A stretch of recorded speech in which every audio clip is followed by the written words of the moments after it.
Të dashur besimtar, i lartësuar qoftë Allahu i cili posedon emra të bukur dhe atribute të përsosura. Një nga emrat e tij të bukur është El Kerim, bujari.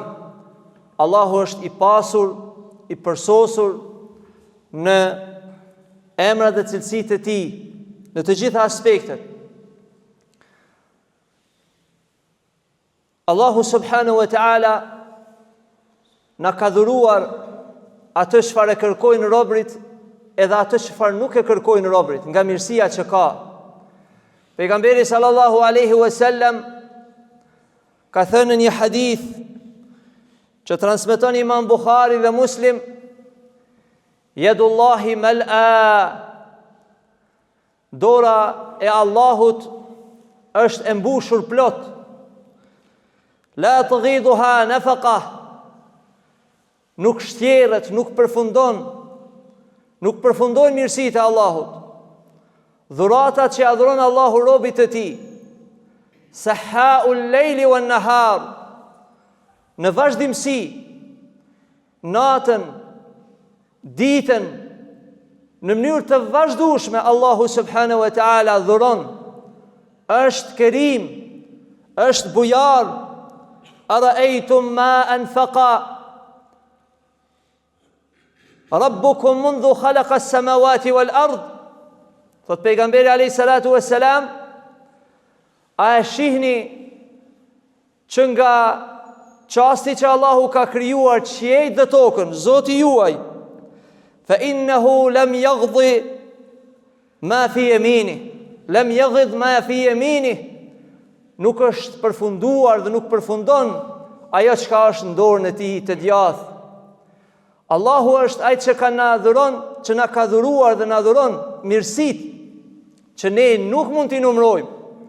Madje as nuk mund t'i imagjinojmë mirat e Allahut që Allahu ka përgatitur për robërit e tij në xhennet, saqë pejgamberi alayhi salatu wassalam ka thënë Allahu azza wa jalla në një hadith qudsi: a'dadtu li ibadi ma la 'aynun ra'at wala udhunun sami'at wala khatara ala qalbi bashar.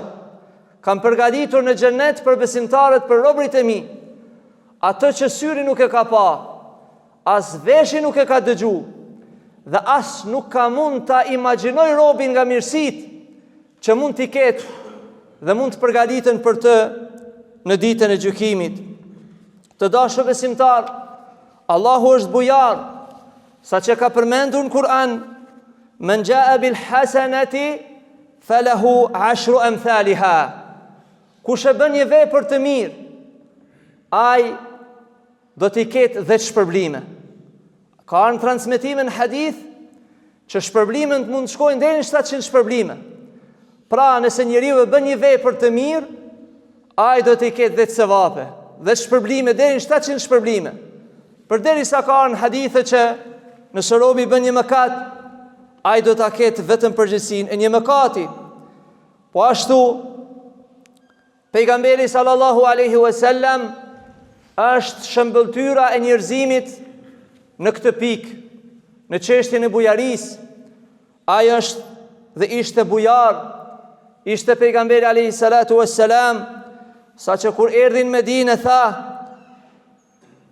pejgamberi sallallahu alaihi wasallam kur hyri në Medinë tha: Afshu salam, jepni selam njëri tjetrit, wa at'imu at-ta'am, dhe ushqeni të varfrit, wa sallu bin nasi, wa sallu bil lejli wan nasu niyam, dhe falni gjatë natës përderisa njerëzit janë duke pushuar, duke fjetur.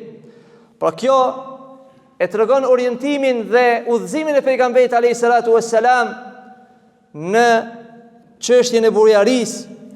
Ka thënë Sheikhul Islam Ibn Taymiyyah rahimahullah: ummahatil fadail, bazat e mirësive janë 4: el ilmu, dituria, wad din, fetaria, wal karam wa shuja'a, bujaria dhe trimëria. Pra ajo çka e karakterizon dhe ngrit robin në pika të larta është që të jetë fisnik, të jetë bujar. Pejgamberi sallallahu alaihi wasallam vetëm dy çështje na ka lejuar që të jemi xheloz. Ka thënë la hasada illa fi ithnatayn. Nuk duhet jeni xheloz por në dy çështje po.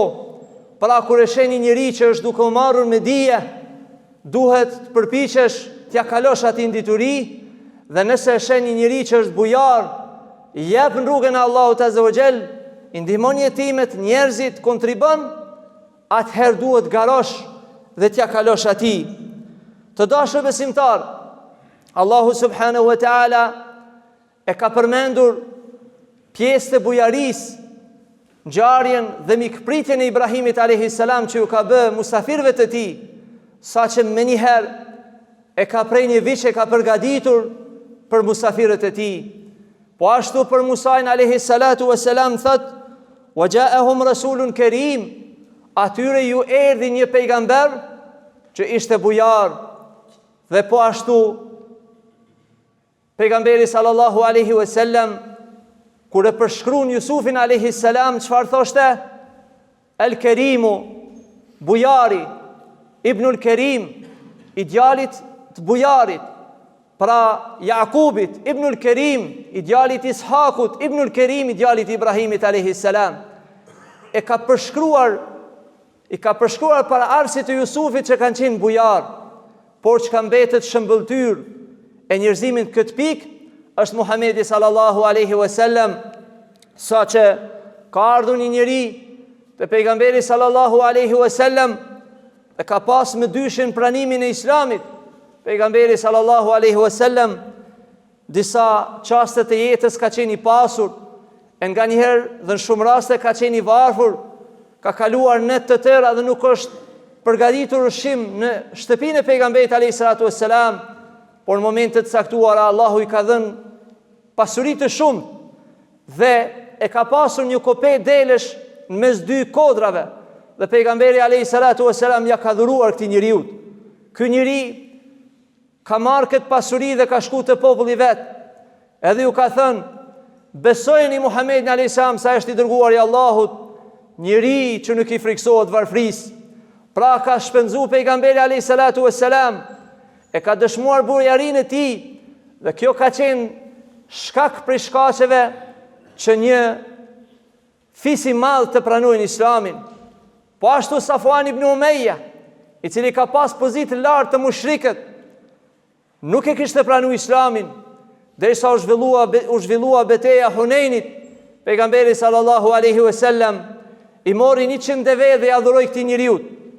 Thot Safwan ibn Umayya, a shumë ka dhënë pejgamberi alayhis salatu wassalam, derisa Allah më ka hap gjoksin edhe ka dëpërtuar dashuria për të, edhe kam pranuar Islamin. Një njeri tha pejgamberit alayhis salatu wassalam: sa tesh e mirë, sa petk i mirë qenë ka kjo që e ke veshur. Pejgamberi alayhis salatu wassalam, transmeton Imam Buhari, e heki dhe i adhuroi. I dërguari sallallahu alaihi wasallam pra ishte bujar dhe thoshte: "Lau anna li mithla Uhudin dhahaba ma yasurruni an ya'ti alayya 3 layalin wa indi minhu shay'un illa shay'an ursiduhu lidayn." Muttafaqun alayh. Nuk do të dëshiroja, thot pejgamberi sallallahu alaihi wasallam, edhe sikur të kam pasuri, ari, florisa kodra Uhudit, e të më qëndrojnë në shtëpinë time më shumë se sa 3 ditë. Pra brenda 3 dite, sikur pejgamberi sallallahu alaihi wasallam të kishte kodrën e Uhudit me ar, shëndruar në ar, do ta shpenzonte, do t'i japte fukarave, njerëzve që kanë nevojë, jetimave, në rrugën e Allahut azza wa jall. Thot përveç pasurisë me nda një pjesë që me kthy borxhin. Pra këto ishin cilësi dhe virtyte që i kishte pejgamberi sallallahu alaihi wasallam. Kur dëgjoi që do të jetë një karavan prej Bahreinit, pejgamberi alayhis salatu wasallam ende pa arritur në Medinë, vetë ju kishte treguar njerëzve që do ta bën shpërndarjen e tij. Thot Ibn Rajab al-Hanbali rahimahullah, kana an-nabi sallallahu alaihi wasallam, ishte pejgamberi alayhis salatu wasallam bujar, yu'ti ata'an ya'jizu anhu muluku mithlu Kisra wa Qaisar. Nuk mund të jepnin rrugën e Allahut, nuk mund të jepnin pasuri dhe ndihmë të tjerëve as mbretërit persian, as romak. Kështu i edukoi pejgamberi alayhis salam edhe sahabët e tij, saqë Abu Bekr radiallahu anhu në disa momente erdhi dhe dhuroi pasurinë të tërë në rrugën e Allahut. Mandej erdhi Omeri dha gjysën e pasurisë në rrugën e Allahut. Erdhi Uthman ibn Affan radiallahu anhu, i cili dha mbi 200-300 deve në Jaysh al-Usra, në përgatitje në luftën e Tebukut, saqë pejgamberi alayhis salam tha, nuk do t'i bën asgjë dëm Uthmanit pas kësaj dite. Të dashur besimtar, pejgamberi alayhis salam po ashtu edukoi sahabët e tij që të jenë bujar në të gjitha aspektet dhe në të gjitha rrethanat, saqë një ditë prej ditësh pejgamberi alayhis salam tha, kush do ta merr për musafir këtë person? U ngrit Abu Talha dhe e mori musafir në shtëpinë e tij, musafirin e pejgamberit alayhis salam. Por kur shkoi në shtëpi, bashkëshortja e njoftoi se nuk ka ushqim pos ushqimin e fëmijëve. Atëherë i tha, sa më herët t'i vesh në gjumë fëmijët, dhe llampën që e kishte u paraqit Abu Talha se është duke rrugullu derisa e prishi llampën. Atë dritë që të paraqitet se u ka ushqehet me musafirët, mirë po ai nuk u ushqente derisa u ngop musafiri i pejgamberit alayhis salam. Të nesërmen, kur erdhi pejgamberi alayhis salam e përgëzoi Abu Talhan dhe i tha, laqad dhahika Allahu al-layla aw ajaba min fi'likuma. Allahu ka qeshur, pra i ka pëlqyer një veprim i tillë që ke vepruar ti me bashortën tënde. Muttafaqun alayh. Ka qenë djali Omerit radiallahu anhu, një prej sahabeve të mëdhenj në dije, la yakulu hatta yu'ti miskinin yakulu ma'ahu. Nuk ka hungër darkë derisa i ka afru ata njerëz që kanë pas nevojë. Një ditë prej ditësh bashkëshortja e tij kishte marrë ushqimin dhe i kishte ushqyt varfrit që të mos vinë të ushqehen, të mos e lëndojnë Ibn Omerin. Dhe Ibn Omer radiallahu anhu kur e kuptoi çështjen tha, a më latë sonte pa ushqyer darkë? Dhe nuk hongri, thot bashkëshortja e tij atë natë. Pra kjo ishte bujaria, edukata, fisnikria që i edukoi pejgamberi sallallahu alaihi wasallam. Andaj të dashur besimtar, siç ka ardhur në hadithet sakta që pejgamberi sallallahu alaihi wasallam ka thënë, melajket në çdo mëngjes për atë që janë bujar dhe japin rrugën e Allahut, bëjnë dua, Allahumma a'ti munfiqan khalafa. O Allah, ati që jep dhe është bujar, pra nuk është dorë shtëngut, shtoja pasurin.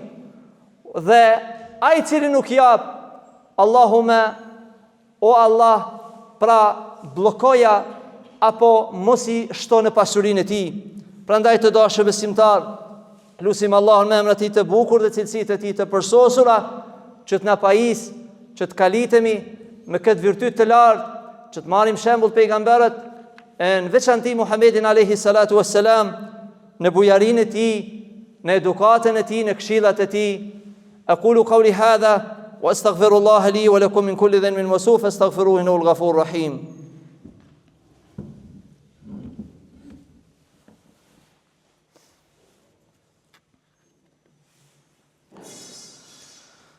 Alhamdulillahi ala ihsanih wa shukru lahu ala tawfiqi wa imtinani wa usalli wa usallimu ala nabiyina Muhammad wa ala alihi wa sahbihi ajma'in. Të dashur besimtar, bujaria fillon nga prindrit, familja, saqë pejgamberi sallallahu alaihi wasallam ka thënë, dinarun anfaqahu fi sabilillah, pasuria që ipet në rrugën e Allahut, wa dinarun tasaddaqat bihi ala miskin, lëmosha, pasuria që ipet për ata njerëz që kanë nevojë, wa dinarun anfaqahu ala ahlika a'zamuha ajran, ndërsa pasuria që e për bashkëshortën, fëmijët, prindrit është a'zamu ajran, e ka shpërblimin më të madh. Muttafaqun alayh, rawahu Muslim. Transmeton Imam Muslimi. Po ashtu pejgamberi alayhi salatu wassalam na ka udhëzuar se me kë duhet të jemi bujar, Pra në vijën e parë duhet jenë të afërmit familja, mëtej duhet respektohen shokët e prindit. Kjo është një prej edukatës që ka duku pejgamberi alayhi salatu wassalam, pra ata që kanë shoqëruar prindin. Pra nëse njeriu ndahet me prindin e tij në këtë dunja, pra i vdes, duhet të respektoj shokët e tij. Kështu ka vepruar Omeri radiallahu anhu gjatë një udhëtimi, e ka nderuar një person dhe e kanë kuptuar tani më se ai ishte shoku i prindit të Omerit radiallahu anhu, apo Abdullah ibn Omeri. Po ashtu me fqinje sa që pejgamberi alayhi salatu wassalam ka thënë men kana yu'minu billahi wal yawmil akhir, kush beson Allahun dhe ditën e gjykimit le ta respekton fqinjen e tij. Po ashtu edhe musafirin, ka thënë pejgamberi sallallahu alaihi wasallam, kush beson Allahun dhe ditën e gjykimit duhet i respektoj musafirët. Këto janë pjesë të edukatës që ne ka inkurajuar dhe na ka udhëzuar pejgamberi sallallahu alaihi wasallam. Andaj dera e mirësisë për të dëshmuar bujarinë shumë e madhe, por me ata të cilët sprovohen dhe nuk kanë mundësi, atër siç ka thënë pejgamberi alayhi salatu wassalam, ittaqin nara, keni frikë zjarin walau bi shiqqi tamr, qoftë edhe me një gjysmë hurme. Pra asnjëherë robi nuk duhet të nënvlerësojnë pasurinë që ka në dorën e tij, a është e madhe, a është e vogël, por duhet të përqendrohet në sinqeritetin e dhënies së saj. Dhe pejgamberi sallallahu alaihi wasallam ka thënë, ittaqun nar, keni frikën zjarit, pra mbrohuni nga zjarri i xhehenamit, qoftë edhe me një gjysmë hurme. E nëse nuk e keni këtë hurme, gjysmë hurme, fa bil kalimati at-tayyiba, atëherë me një fjalë të mirë, sepse edhe ajo është sadak. Lutim Allahun me emrat e tij të bukur dhe cilësitë e tij të përsosura që të na shtoj udhëzimin, devotshmërinë, na largojë nga dyshimet haramet. Inna Allahu wa malaikatahu yusalluna ala an-nabi ya ayyuhalladhina amanu sallu alayhi wa sallimu taslima. Allahumma salli ala Muhammadin wa ala ali Muhammad كما صليت على إبراهيم وعلى آل إبراهيم إنك حميد مجيد. وارض اللهم عن أربعة الخلفاء أئمة الحنفاء أبي بكر وعمر وعثمان وعلي وعن سائر الصحابة أجمعين.